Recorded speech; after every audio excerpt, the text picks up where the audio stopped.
Merhaba anne baba. Bugün sana yine bu işin kolayı var demeye geldim. Kediden de görebileceğin gibi konumuz zihinsel yük. Zihinsel yük nedir ne değildir sana tam 3 başlıkta anlatacağım. Birinci olarak zihinsel yük annede de babada da olabilir. Buna sahip olan kişi aslında evde daha fazla şey yapıyordur.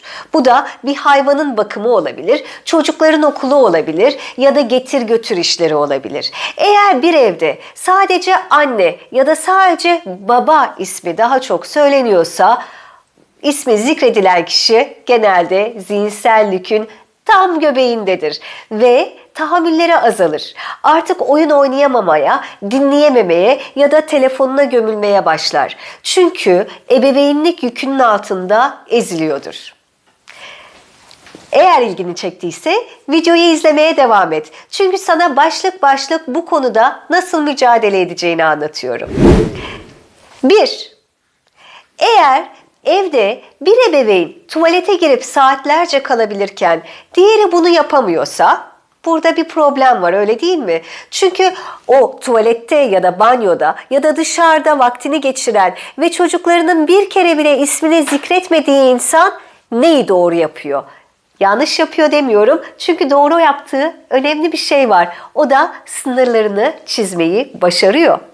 Diğer ebeveyn sınırlarını çizmeyi başaramıyor demek ki devamlı kendi ismi zikrediliyor ve oradan oraya koşturan, hiçbir işini tamamlayamayan, kendine ait zamanı olmayan birisine dönüşüyor. Demek ki birinci maddemiz sınırlarını doğru çiz. Şu anda sana cevap veremem çünkü. Şu anda bunu yapamam çünkü. Bu benim görev tanımıma girmiyor çünkü bu işi diğer ebeveyne paslamıştım. Evet, bunu yaparsan, iş tanımını doğru kullanırsan zihinsel yükün hafifleyecek. 2. Dışarıdan üstümüze bindirilen zihinsel yükler. Bu da ne demek? Okulda çocuk hastalandı. Ebeveynlerden biri devamlı aranıyorsa, bir tanesi çalışıyor, diğeri evde oturuyorsa çok normal. Ama iki çalışan ebeveyn varsa ve genelde sadece anne ya da sadece baba okuldan aranıyorsa bu şu demek olabilir. Bizim mesajımız bir veliye daha kolay geçiyor. İstediğimiz şeyi ondan daha kolay alıyoruz. O zaman hep onu arayalım. Burada ne yapmak gerekir? Tabii ki de okulun müdürünü arayıp kavga etmemiz pek bir sonuç almaz. Ama diğer ebeveyne hep beni arıyorlar, ben de yorgunum, lütfen artık telefonlarımı açmayacağım, bu görevi sen devam ettir diyebiliriz. Bu sefer iş bölümünü doğru yapmış oluruz. Üzerimizden bir yük kalkar ve daha az yoruluruz. Tahammülümüz artar. 3.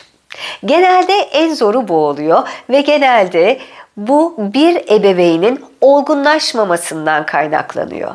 Mesela çocuğumuz dişçiye götürülecek. Tamam, dişçiye götürme görevini anne ya da baba paylaştı. Diyelim ki dişçiye çocuğu baba götürüyor çünkü arabası var ve arabayla onu dişçiye götürecek. Tamam. Randevuyu kim alıyor? Şimdi eğer dişçiye götürülme görevi babanınsa ama randevuyu alan, saati belirleyen anne ise, o günü takip eden ve o gün dişçiye gideceğini babaya hatırlatan anne ise zihinsel yükten muzdarip olan kişi annedir diyebiliriz. Peki baba gerçekten çocuğu dişçiye götürdü mü yoksa sadece şoförlük mü yaptı? Şoförlük yapma işin çok küçük bir bölümü ama bütün arkasındaki organizasyonu anne yaptı. Bu sizce eş bir dağılım mı oldu? Baba çocuğu dişçiye götürdü. Evet, ama onun öncesindeki etapları kim gerçekleştirdi? Zihinsel yükten korunmak istiyorsak anne baba olarak eşit şartlarda ve güçte ebeveynler olduğumuzu unutmamamız gerekiyor. Bu da ne demek? Eğer dişçiye çocuğu karşı taraf götürüyorsa dişçiye götürmenin İlk etabından itibaren, yani randevu oluşturmaktan, dişçinin gününü ayarlamak, dişçiden önce dişlerinin fırçalanacağını unutmamak, çocuğa şeker o gün içinde yedirmemek, dişçiye götürüp kontrolü yapıp verilen mesajı dinlemek ve eve gelindiğinde eve girmeden önce alınacaksa eczaneden ilaçların alınması gerekiyor. Bu tam anlamıyla bir iş bölümüdür. Sadece şoförlük yapılmaz, bütün olayın taskı gerçekleştirilir. İşte bunu sağlayabilirsek eğer zihinsel yükten arınmış olacağız diyemem ama zihinsel yükümüz hafiflemiş olacak.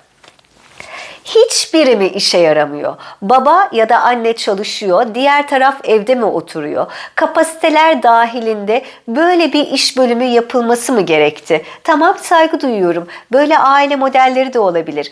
O zaman işin büyük kısmını devamlı olarak yapan anne ya da babaya birazcık özgür alan tanımamız gerekiyor. Ben bu işleri yapıyorum. Bunlar benim beceri ve zaman dahilimde.